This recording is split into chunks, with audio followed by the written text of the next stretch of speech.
Good morning and welcome to another edition of Bourdier's Monday Report. The economic data released in the United States last week was somewhat mixed. Uncertainty about economic policy is weighing on consumer sentiment. As can be seen from the chart, household confidence, as measured by the University of Michigan, fell more than expected in March. This disappointment was partly offset by developments in consumer prices. Inflation came in lower than expected in February and resumed its annual deceleration. These contrasting data are penalizing the riskiest assets the most. For the fourth week in a row, US equities fell by 2.3%. The decline was less pronounced in Europe and Switzerland, where equities were down by 1.2%, and in emerging markets, where they were down 0.7%. After being very volatile in previous weeks, 10-year Treasury yields and the dollar index were relatively stable.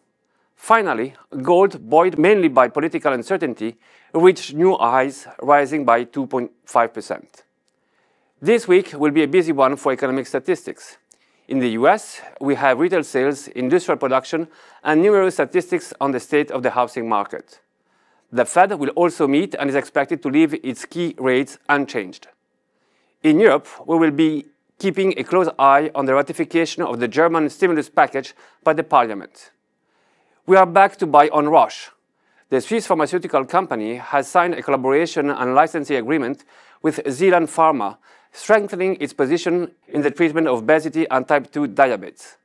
This should boost the stock's relative performance, which is already improving. That's all for today. Thank you for your attention and see you next week.